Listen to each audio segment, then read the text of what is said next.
Comment stopper le flot de pensées stressantes la nuit? Ça, c'est une bonne question. C'est ce que j'appelle le monkey mind. C'est comme si c'était un petit singe qui sautait d'une pensée à l'autre. Non, je sais que c'est vrai ça, que quand les pensées, le soir souvent, là, quand les pensées se... On dirait que... Puis c'est encore plus vrai quand vous commencez à faire de la méditation. Ça faisait longtemps qu'on me l'avait averti. Je savais pas à quel point jusqu'à temps que j'arrive la première année, là. La première année, là, j'étais tellement tout le temps en train de faire de la méditation, des trucs comme ça, que le mental avait jamais l'opportunité de se montrer, sauf la nuit. La nuit, là, ça y allait, ça y allait, ça y allait, ça y allait. Puis à un moment donné, ça a pris peut-être quelques... Ça a pris peut-être un bon 6 7 mois avant que ça arrête. Tout simplement parce que j'avais pas encore réalisé que dans l'ego, le mental n'était pas en mesure de fournir aucune information puis aucune comment on dit ça? Aucune résolution. Et d'ailleurs, c'est ça qu'on cherche la nuit quand les pensées se promènent. On cherche une résolution. En fait, au début, il n'y a rien comme. Au début, on peut partir d'une pensée qui est vraiment positive ou quelque chose qui est totalement neutre. Puis à un moment donné, de fil en aiguille, ça va s'en aller. Hop, puis là, il va commencer à avoir des projections, des choses dont on a peur. Et puis, ça va devenir de plus en plus effrayant. Puis là, on va essayer de trouver une solution. On va essayer de trouver une solution. Et puis, c'est très difficile d'en sortir. Puis, on peut pas simplement dire par une telle pratique que vous allez vous en sortir. Parce que, qu'est-ce qu'il faut comprendre du mental? Ça, c'est vraiment là, primordial de comprendre ça. Sinon, vous pouvez pas vous en libérer. Quelqu'un qui veut se libérer du mental sans comprendre cet aspect-là, pour moi, c'est, c'est, c'est très difficile. Vous savez, moi, avant de travailler, avant de faire des trucs au niveau de la spiritualité, ben, je travaillais dans le marketing. Et puis là-dedans, une des choses qu'on se faisait répéter, répéter, répéter, puis duquel on abusait formidablement, c'était le fait que qu'importe combien d'arguments tu peux donner à une personne, qu'importe combien de contre-arguments une personne peut te donner, si tu es capable de le mettre dans un mood, dans un état d'esprit, dans une émotion qui va le mettre soit dans un état de peur qui va vouloir comme quand on jette un chat dans l'eau. Qu'est-ce qui se passe quand on jette un chat dans l'eau? Ah, il s'en va, il saute partout, il essaie de s'agripper à l'impossible, puis il va sortir de l'eau. Puis c'est exactement comme ça, souvent dans la vente, ils vont utiliser les espèces ces espèces de moments-là. Ils vont essayer de recréer des moments de peur, des moments de... Des fois, ça peut être des moments de joie, parce que des moments de joie aussi, il y a du bon...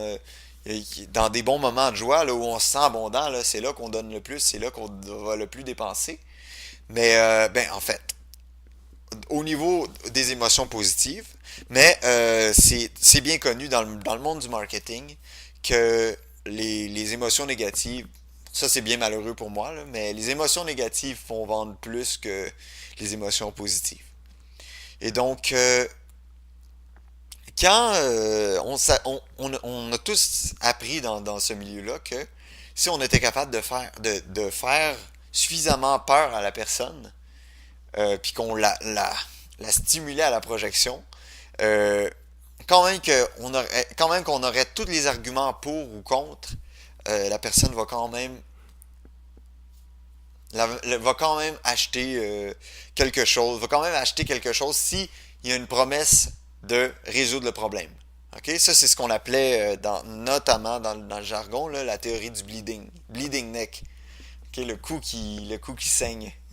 quand quand tu as le cou qui saigne, c'est là qu'il y a l'urgence. Ben, c'est un peu dans un stade comme ça qu'on finit par trouver la spiritualité. C'est toujours venant d'un bleeding neck. Mais c'est tout ça pour dire que il faut comprendre que le mental, c'est pas aussi bien que vous aimeriez croire que d'avoir beaucoup d'informations ou de connaître la vérité sur le monde va vous apporter du bonheur.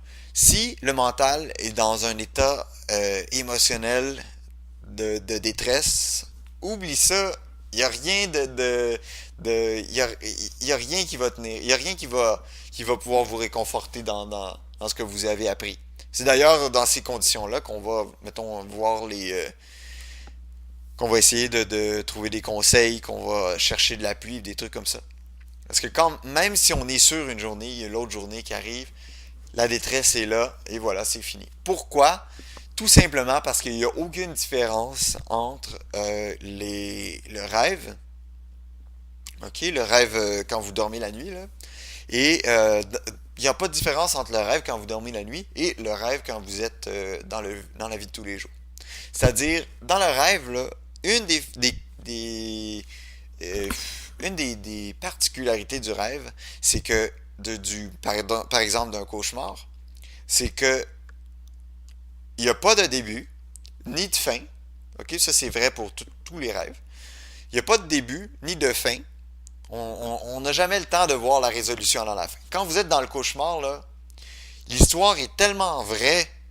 En fait, l'état de détresse est tellement là que l'histoire n'est pas questionnée. Les éléments ne sont pas du tout questionnés. OK? Et puis, on essaye dans le rêve, même si on sait, des fois on sait qu'on est dans le rêve, mais on essaye quand même dans le rêve de trouver une solution. Une solution de rêve. Parce qu'on veut, même si on sait qu'on pourrait se réveiller, si c'est un rêve, des fois on est dans un cauchemar, on doute que c'est peut-être un rêve, mais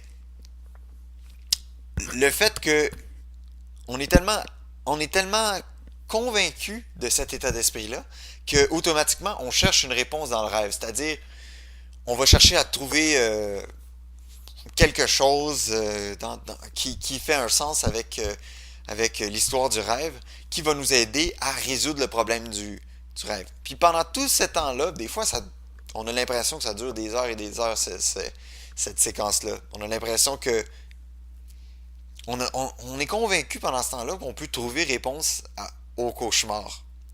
Mais la seule réponse possible au cauchemar, c'est le réveil. Il n'est pas possible, dans le cauchemar, de trouver une solution cauchemardesque et de vaincre le méchant. C'est jamais arrivé dans un cauchemar que vous avez vaincu le méchant. En fait, si vous allez assez loin dans le rêve, c'est toujours lui qui vous vainc. Et ça, c'est de la même façon, quand vous êtes dans la vie de tous les jours, c'est vrai que on fait plus de sens de cette continuité jour après jour. Mais nos émotions sont excessivement puissantes pour nous faire croire à des choses, nous emmener à nous amener dans des modes de pensée duquel on ne peut pas en sortir. Donc, ce que je veux dire, c'est que plus directement, le monde tel qu'il est structuré n'est pas le même quand vous êtes dans une situation de détresse, quand vous êtes en détresse, que quand vous êtes en totale joie. OK, c'est vrai qu'aux yeux, il n'y a aucune différence.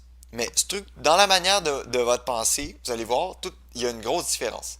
C'est de la même façon, si vous êtes sous l'effet de l'alcool ou sous l'effet d'une substance, ou bien que vous êtes à l'hôpital, vous êtes fait endormir, euh, c'est la même chose. C'est que le monde expérimenté va être totalement différent, votre mode de pensée va être totalement différent. Et ça, c'est très important de comprendre que c'est un état de rêve, c'est un état de subjugation. Aussitôt qu'une émotion négative est là, vous devez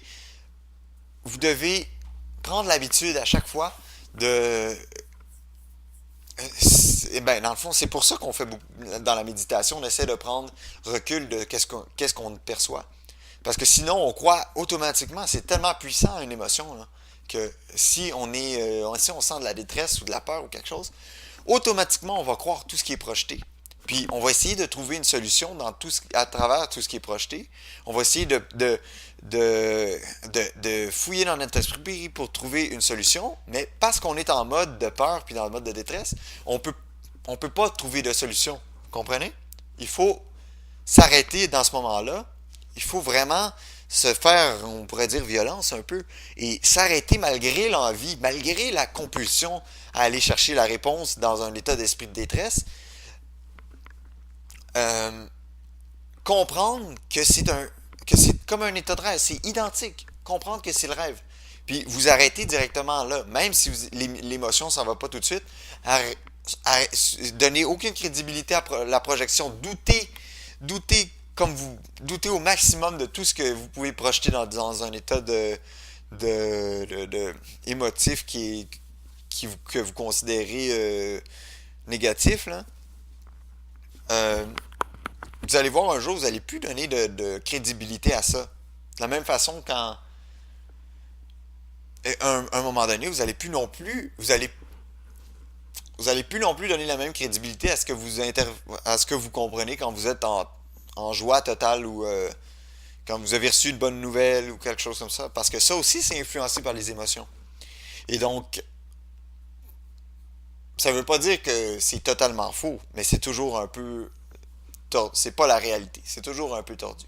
Donc, si vous retrouvez dans une situation dans la nuit où vous êtes en train vous voyez que le mental commence à trouver des problèmes, puis là, à vouloir trouver des solutions en cherchant ci, en cherchant ça, puis là, vous voyez les heures passer à mesure que vous vous endormez pas. Mais rappelez-vous le plus tôt possible, essayez de vous prendre sur le fait, là. Puis essayez de vous botter les fesses puis de vous sortir du cauchemar. Parce que c'est un cauchemar. Vous êtes en une situation de cauchemar, là. Vous êtes dans une situation où vous ne pouvez pas penser de manière correcte. OK? Que vous ne pouvez pas produire une solution au cauchemar. La seule manière, c'est d'arrêter le cauchemar là puis de vous sortir de là. Parce qu'il n'y a pas de fin au cauchemar, vous comprenez? De la même façon, la nuit, il n'y a pas de début ni de fin, il n'y a pas de résolution. OK? Le but du cauchemar, c'est ça, là, trouver une résolution, se sauver du monstre ou je sais pas qui, là.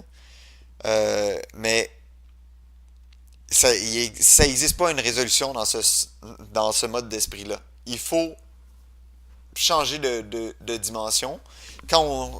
La nuit, par exemple, quand ces pensées-là arrivent, puis que ces émotions-là arrivent, puis là, c'est la détresse, puis la peur, concentrez-vous tout simplement, arrêtez de donner même si vous avez envie, même si vous sentez que vous devez continuer, même si vous sentez, souvent c'est ça qui vous mène, là, vous sentez que vous l'avez presque, vous sentez que vous avez presque la solution. Ah, mais si je pense encore un peu, je vais trouver. Finalement, tout ce que ça fait, c'est que ça amène plus de stress, ça projette plus de choses. C'est le rêve. Il n'y a pas de solution là-dedans. La seule façon d'en sortir, c'est de vous sortir du rêve, c'est-à-dire devenir conscient que vous êtes que vous êtes dans une situation de cauchemar. Et puis, arrêtez-vous tout de suite, malgré la tentation. OK? Souffrez la tentation et concentrez-vous sur votre corps. OK? Sentez la respiration, écoutez les sons qui sont autour de vous. Ramenez ça vers ici la réalité. Là. Puis, rappelez-vous qu'il n'y a pas d'autre moyen d'en sortir que ça. Il n'y a pas de moyen d'en sortir en trouvant une solution cauchemardesque. Là. Si on veut sortir du cauchemar, du monkey mind, il faut sortir du monkey mind, c'est tout. Il faut prendre conscience de ce qui est en train de se produire et ne plus donner son énergie à ça. Tout de suite remettre son énergie envers les sensations, le corps, la respiration, ce qui nous entoure.